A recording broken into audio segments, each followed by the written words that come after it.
Hey, welcome back to the Road.tv Sermon Podcast, where in today's message, Pastor Rick looks at the game of risk and how it mirrors the strategic planning we're doing as a church. As we look at the exciting things that God is doing here at the Road, we'll discuss our growth, our future, and how God is shaping us to make a difference in our community. This is an exciting time here at the Road, and just like in the game of risk, we must plan with wisdom and foresight, always seeking God's direction. So join us in prayer as we're looking forward to what God has in store for the Road. Good morning.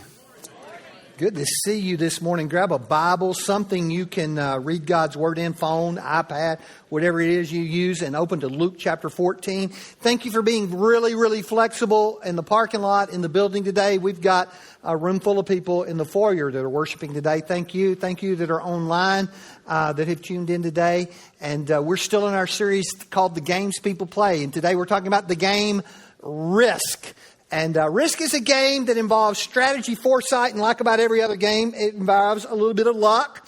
The goal is world domination. So I've actually never played this game. There are going to be a lot of you who never played this game, but the people who play it love it, love it, love it. So I'm coming through the foyer on Wednesday night. I'm carrying the game up here, and one of our security guys says, "Oh, that's our favorite game." He said, "We put it on our dining room table. Listen to this before you go get the game. And it would be there for weeks as we played one game of Risk." And I'm like, I'm out, brother. I am out of a game that's going to take me more than like 20 minutes to play. We chose the game Risk, though, because we're talking about our future. And we're talking about strategy. We're talking about making plans, and tonight our building committee will come. They will present to the church for a vote, a recommendation of how we proceed in that building. That's tonight at 6. So we're going to look at the state of the church, tell you where we are. If you are new here, this will give you an idea of what goes on here. If you have been here for a while, this will also let you see the bigger picture of what's happening here. So Luke chapter 14, and we're going to read from verses 28 through verse 31. Follow along with me. "For which one of you, when he wants to build a tower, does not first sit down and calculate the cost to see if he has enough to complete it? Otherwise, when he has laid the foundation and is not able to finish it, all who observe it will begin to ridicule him, saying, 'This man began to build, but he was not able to finish.' Or what king, when he sets out to meet another king in battle, will not first sit down and consider whether he's strong enough with 10,000 men to encounter the one coming against him with 20,000? Or else, while the other is still far away, he sends a delegation and he asks for terms of peace." Would you pray with me? Father, thank you for the chance to meet today, for all the great things that have already happened. We're excited about that. Father, a lot of baptisms today. We're excited about that. And just speak to us today. Thank you for the flexibility of these people, for the heart to impact Eastern Oklahoma County. And Father, we look forward to what you're going to do even now. In Jesus' name, amen. So the game of Risk starts by assessing your initial position. We're going to call that the current state of our church. And the game of Risk, your initial resources are measured in troops. And an infantry is 1 troop, a cavalry is 5 troops, and artillery equals 10 troops. The number of resources you have determines your ability to win the game. That's true in life, right? The number of resources, the amount of resources that we have determines our ability to win the game. Well, Jesus is talking about in the passage we read, assessing your resources before you begin a task. The specific task that Jesus is talking about is the decision to follow him. He doesn't want us to start following him and then not be able to do it. Understand the decision you're making when you begin following Jesus, or else, like the man who built the tower, he had enough money to lay the foundation. He didn't have enough money to do anything else, and his friends ridiculed him. How many people start following Jesus and then they can't finish, and their friends ridicule them for that decision? Then he talks about a king. He only has 10,000 soldiers. He's going to fight a guy with 20. He says that king needs to sit down and go, "Listen, am I going to lose everything my country has by engaging in this war? Maybe it'd be a better idea to try to find peace. Go out and offer some kind of terms with this king before I am defeated." And while the principle is true about our spiritual lives, it also applies to all of the rest of life. The Bible talks a lot about that. In Proverbs chapter 27, verse 23, it says, "Know the condition of your flock. Pay attention to your herd." So we're going to talk, if you will, for a moment about the condition of our flock. what our herds look like. We're going to take inventory of what God has done here. And here's the struggle. We do 5 worship services every week.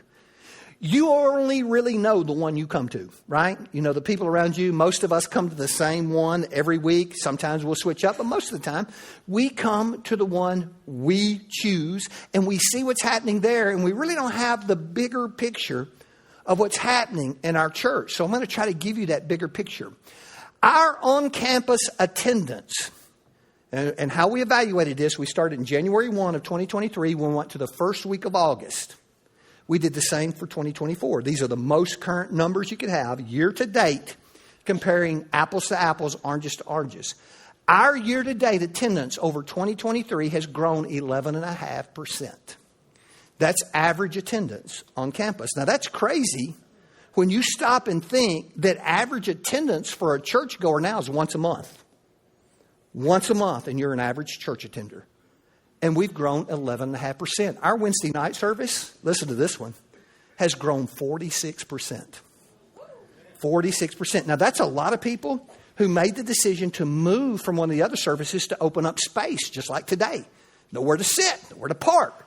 So they moved. But that service is 46% larger this year than it was last year. So in practical terms, what are we looking at?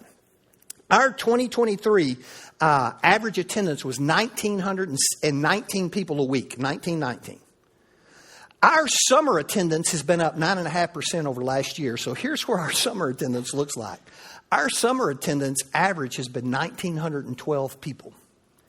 That's 7 people less than our entire last year's average attendance. So that if you're thinking, you're going, now wait a minute. You mean we're entering fall season of 2024, and we're already housing as many people, parking as many cars as we did in 2023 every week? Yes, that is true. If you tried to park this morning, you realize that, right?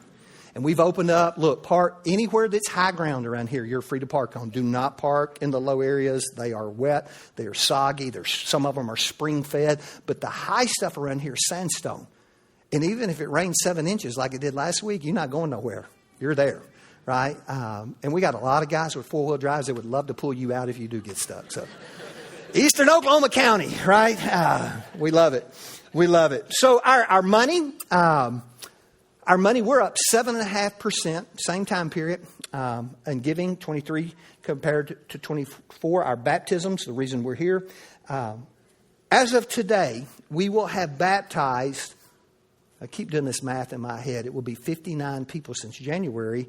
We will have baptized 81 since our fiscal year. Last year, we baptized the most people ever in the history of the church. It was 117. We're on track to meet that or exceed that this year. And so those are all the great things. We're in a really good spot. We're in a really good spot. If we assess our herds, they look good. They look healthy. How do we respond to that? Because I heard a guy a while ago, he went, but nobody else clapped. Just, welcome to a Baptist church, right? Which is part of the problem. Because we talked about, we're going to ask our people to say thanks to God for all the good things he's done. Because here's the truth. Some of those 80 people that have been baptized, they were your kids. It may have been you. Or your friends. People you love. Right, and while we go to God for a lot of things, we don't often go to God and just go, thanks. This has been great, God. Thank you, thank you, thank you. So how do we do that? Well, we started off, we'll sing a song. So this is what it looks like in the Baptist church. Sings on, praise God from whom all blessings flow. And that's about half the people singing, right? I got a good picture. Something that literally made my hair stand up at children's camp this year at Camp Edge. I was a speaker last night. We were talking about leadership as influence. And we were asking our kids, how many of you have a friend that you would like to influence toward Jesus? Leadership as influence. And I said, if you got a friend, that you're going, I really want to see them move toward Jesus, raise your hand. Okay, remember that friend's name. We did the service. At the end of the service, I said, that friend's name you remembered? On the count of 3, I want you to shout it to heaven. Okay? So make sure everybody was clear. You got the friend's name in your mind, and I'm going to count to 3, and you're going to look at Jesus. And you're going to scream this name. And I'm telling you, when they did, it was the most unexpected reaction in my life. My hair stood up. It was so spiritual to look at kids looking at Jesus and screaming names of people they love. And I realized that our inhibited nature of Baptist worship keeps us from experiencing so many things. Right? And the thing we do worse is say thank you to God. So I'm going to challenge you now. Right? Because while Baptists are bad at saying thanks to God, they're good at cheering at football games. I mean, right? They go nuts. Lose their mind watching the Thunder play or whatever.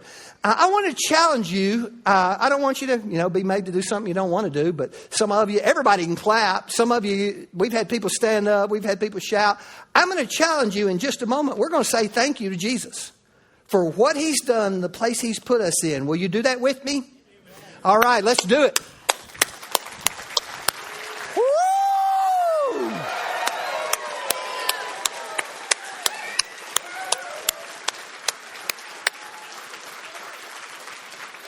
I'm going to tell you, they turned my mic off. Did you see that? Because I yelled. I started my 25th year here.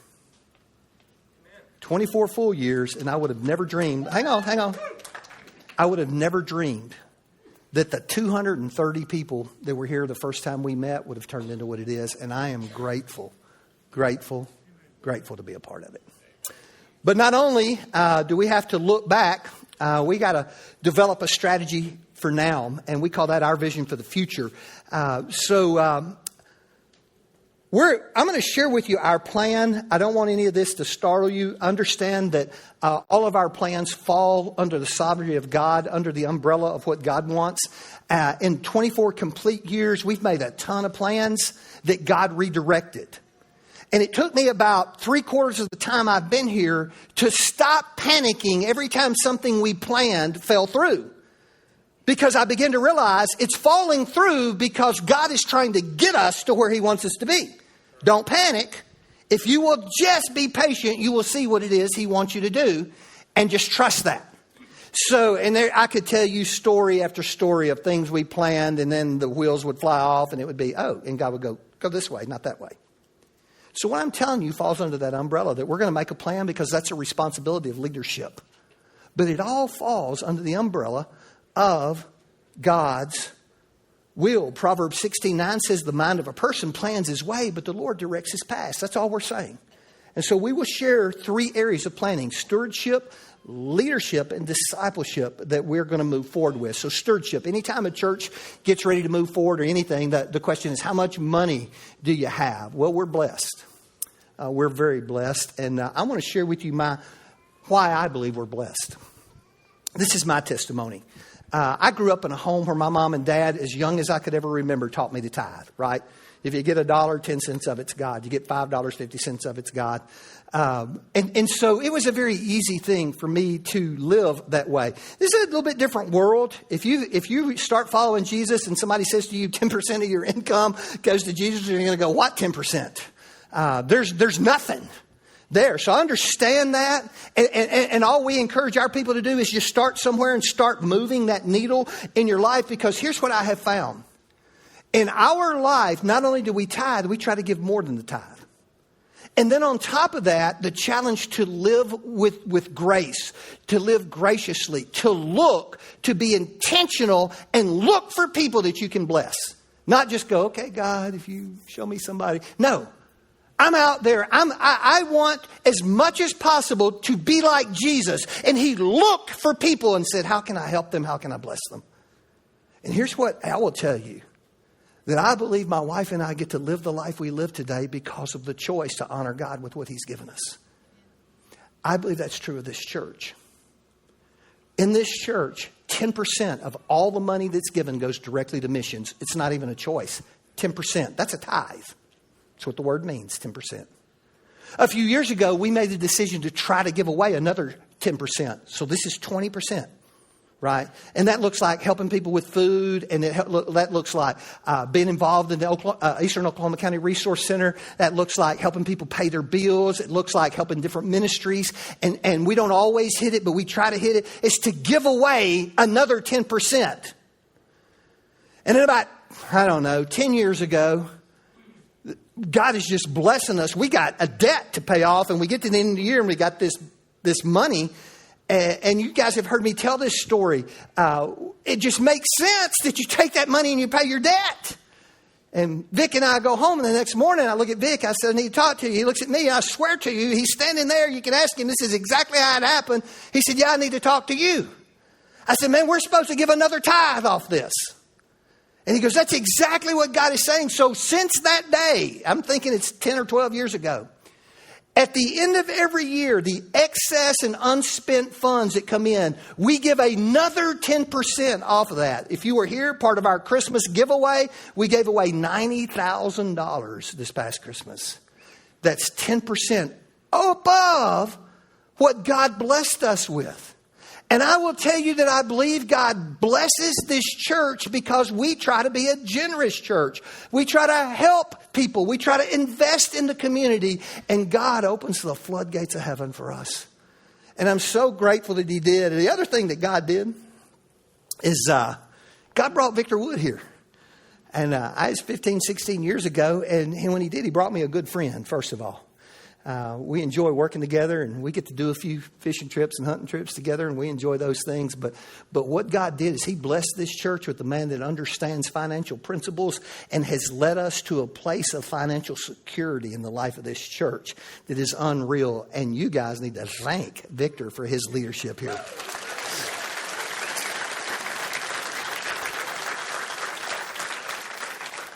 We want to continue to do what we've always done, be a generous church and a giving church. And listen to what I'm going to say. We cannot make a decision moving forward that will keep us from doing everything missional that God has called us to do. Missional trumps financial. And you cannot put your church in a place where you make a decision that straps them financially. Listen to me, because this is true personally. There will be people, and God will say, I want you to do this. And your answer will be, I can't, God, because I don't have the money. We've made a financial decision that keeps us from being missional. I can't obey God because in this area, I've let things get out of control. And our church can't do that. Our financial decisions have to be trumped by our missional call, and that's reaching people and building disciples. So I'll be 64 in December. And I'm at that distribution phase of life. One reason is I don't want so much junk. We've had to clean out my father-in-law and mother-in-law's place, and when he passed and moved them, and I'm like, oh my goodness, this is horrible. After 44 years of accumulation, and so let's distribute now, right? Let's bless our kids with this junk and pass that stuff on. And I, at 64 years of age, I have 6 kids, and we will have 11 grandkids by the end of the year. Would never make a decision at this point in my life that would hurt them. I would never look at them and go, hey, I'm about to check out and go to heaven, and here's you several $1 million of debt. Good luck. If I wouldn't do that with my physical family, I can't do that with my spiritual family. Is that I realize I am near the end of my ministry, the end of my life. Closer than I've ever been. And I cannot lead the church into a decision that will put them at risk. Or not leave future leadership a great foundation to build on. So that's where we are when it comes to stewardship. Next thing we're going to talk about is leadership, right? Leadership. So if you haven't noticed, Victor and I are getting old. We both got white hair. My grandson was in the last service. We were driving down 15th Street, and this dude was driving in the car in front of us. He was going so slow. So slow. I get frustrated. I shouldn't, but I do. And I'm like, come on, Grandpa, go. Grandson's in the back seat, and he goes, I know, Poppy. He said, that dude's got to be at least 63 years old. My wife gets tickled. She starts laughing, and she says, Jonah, Poppy is 63. And he's like, oh, I'm so sorry, Poppy. I didn't know. Listen, It's all about perspective, right? 63 looks really old when you're 9 years old. But we've gotten older, right? And typically in a church, what happens is a church waits until a pastor either resigns or retires to make a decision about leadership. We decided years ago that we wanted to build a team here that would transition into leadership when other leadership transitioned out, right? Somebody came to me and they said, you can't do that. Well, why not? Well, you got to wait till somebody leaves to know what God's will is. And I'm like, wait a minute. We have an eternal God not bound by time. He is not up there going, I wish you would resign so I could get the next guy up there. No. So instead of praying, waiting until the last minute to pray for something, why don't we start praying now that God would bring the leaders He wants in this church to us now and let them grow with us? Instead of try to drop them into a slot that they're unfamiliar with. And so we did. And we're doing what is humanly the best job we can to prepare those leaders. Now, I need you to look at me because somebody's out there going, they're fixing to leave. No, not yet. Now, listen, it's inevitable. There comes a point in your life when you can no longer bring your A game to the table.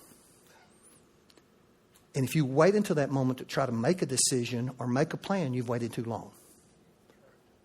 All we're doing now is putting a plan together. We're trying to do the best job for our spiritual family that we can do. It will be a gradual plan. It will not be, we're not going to surprise you guys and walk up here and go, hey, last Sunday, see you later. We're going to a tropical island. No, not going to do that.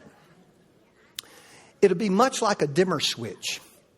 You turn a light switch off in your house, it happens really quick. It's sudden. No, a dimmer switch just turns it down really slow. As a matter of fact, it's been happening this whole service. Does anybody know what has been happening? You have been watching it the entire service, and it has changed so slowly, I don't know if you've seen it. When we started this service, when I started preaching, that background was black and white. And through the course of this service, it has gradually been turning color. It'll be full color by the end of the service. It was happening so slowly, you didn't notice. And what our plan is that leadership transition happens the same way. Very gradually, very slowly, so that the church keeps moving, regardless of leadership, because that transition has happened very naturally and very slowly. In the months ahead, some of our existing staff will assume greater roles of responsibility. All of our staff are long-term tenured here. They've been around, they're good people. They have learned well what our DNA is, what our culture is, and how to reach people and disciple people. And they have earned the right to assume greater roles of responsibility. In the next months, you will see those changes start to take place. How does this all fit? There are two great needs in our church. Parking, which you are well aware of. Office space, you may not be well aware of. This summer, our youth ministry officed 5 people in one room. 5 in one little bitty room. Over half of our office, our staff offices with multiple people in their office. That's got to end. And so tonight, the proposal will be for about 200 parking spaces and an office complex that will allow us to reassign some of the current space that's being used for offices. Be here tonight if you want to know more about that. That is how that fits together. But God has given us time with these young leaders, and we're excited about what God is going to do with them as they assume responsibilities and as we prepare for the future. Third thing is discipleship. Discipleship. We more clearly understand what God has called us to do now in the life of this church than ever before. We've always been a growing church, and people like to show up here, but we've never really been a discipling church. And 3 years ago, God dropped a guy in our lap, Matthew Costner. And Matthew, when God dropped him in our lap, He dropped a plan for discipleship in our lap. And Matthew began to challenge us. Hey, what are we doing to develop people? And out of that came the discipleship wheel. And if you don't know what the discipleship wheel is, you need to go to Starting Point. It is our pattern of spiritual growth. What the expectations are as you're an infant, a child, a young adult, and a mature adult. And the responsibilities at each of those levels. And if you're not familiar with that, sign up back at the hub today for the next Starting Point. And we begin to implement that here. And I am so glad, as part of God's plan, He brought Matthew here to us to be a part of the future leadership here at the church. So We've been talking about this stuff in the office, and Zach Worth, one of our young staff members, newest guy we've hired, he came in. He's really bright. And he said to me, he said, I don't understand how you can look 5 years down the road and say, this is what we want to try to do 10 years down the road. He said, I can't wrap my mind around that. It's everything so immediately. Well, when you're 22, 23, it can be like that. But in 2012, we engaged with a contractor to build our last building. And they said to me, you write a 10-year plan for where this church is going before we do anything. I didn't like it, but it was required. So I said, I'm going to start writing a 10-year plan. That conversation with Zach, I said, Zach, I got a 10-year plan around here somewhere. And I got on my computer and pulled it up. It was written in 2012. 2012 plus 10 is 2022. But if you take out 2 years for COVID, it's 2024. Okay? In that 10-year plan, we wrote that the average attendance in 2024 would be 2,178 people. There'll be that many people here today. How close that thing was is scary. And we had every ministry lined out. I hadn't pulled it out in years and looked at it. But here's what the last part of that said. That a piece of property only has the potential to house so many people. Right, we're doing what most churches don't do. 5 services in a week. We're using our building more than most churches do, our parking lots. But there's an end to that, right? You just can't keep going. We're doing 21 services, right? You can't do that. And I wrote in the end of that of the future when we hit 22 to 2,500 will be in either planting a church or doing a satellite. And that was in 2012. And I believe with all my heart that the future of this church, at some point, God will say, go. Start something else. Do something else in another place. In order to be able to continue to reach eastern Oklahoma County. Last thing, we're done. Sacrifice. What can I do now? Well, look around. A lot of it becomes pretty obvious. 2 biggest services we have are 9:15 and 10:30. You're part of the 10:30 one. So the smaller services, and they are growing. I told you the one was 46% growth in the last year. But 8 o'clock Sunday morning, 11:45 Sunday morning, and Wednesday night at 6:30. That's the shortest mission trip you'll ever take. Let that sink in for a minute. Change your life by 1 hour. Just change up when you come to church. And what you do is you open a seat and you open a parking spot for somebody who's looking for a place to attend. Shortest mission trip ever. Second thing, if you're a member or regular attender, park as far away as you can possibly park. We're going to have golf carts out here next week. We got some buggies out there picking people up today. And listen, do us a favor. Eastern Oklahoma County is so funny, man. Guy pulls up in a golf cart and says, you want to ride to the building? No, sir. Guy's 80 years old. Get these old people and let them go ride. No. Ride the cart. Right? Get in the cart. Let us make it easy for you. We're pushing you to the pond to park. Jump in a golf cart, jump in a side-by-side, ride up to the church. If it's raining, hopefully we'll figure something out. But again, shortest mission trip you'll ever take is just to park a mile away. And create space for other people here at the church. We shared this Wednesday night, and a little senior adult lady came up. She said, there's 6 people in my neighborhood who go to this church. She said, what about carpooling? I said, you get it, girl. Great idea. If people will carpool with you, that is great. The last thing I'm going to ask you to do, and we're done. This week, if you're reading in the BRP, our Bible reading plan, as a church, we were reading through 1 Timothy right now. We read chapter 2, and the admonition was pray. Pray for kings and all those in authority. Pray for lost people. And if our men's group, when we met, we talked about praying and how that looks in our lives. And what I want to call you to do today is pray. And this service is going to end differently. I want to call you to just a moment of prayer corporately. That when this service ends, we're not going to stand up and sing like we normally do. We'll have some music. I'm going to ask you just to remain seated. If you want to come pray at the altar, pray. If you want to turn your chair into an altar and just turn around and kneel there, you pray.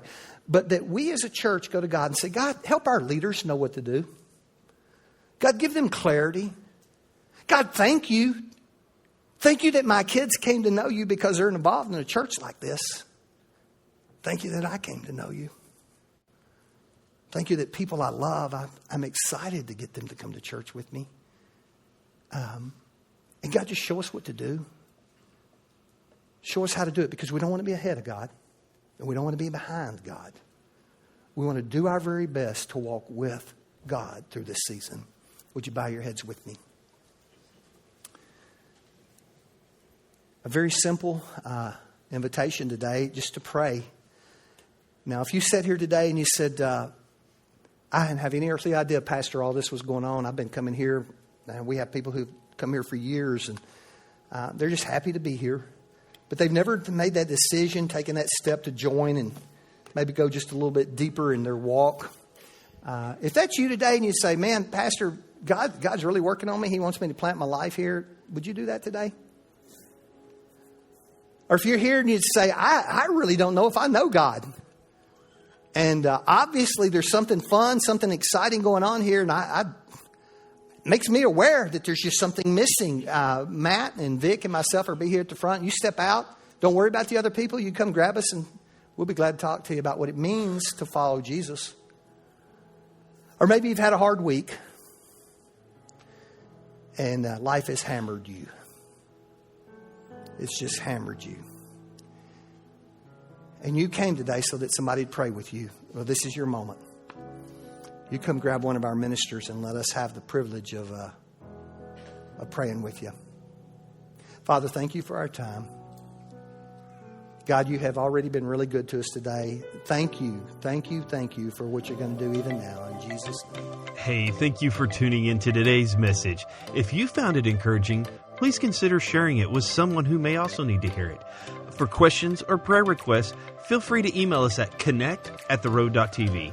For more information about The Road, visit us on Facebook at facebook.com/theroadcrbc or check out our website, theroad.tv. Hey, thanks for being with us, and may you have a blessed day.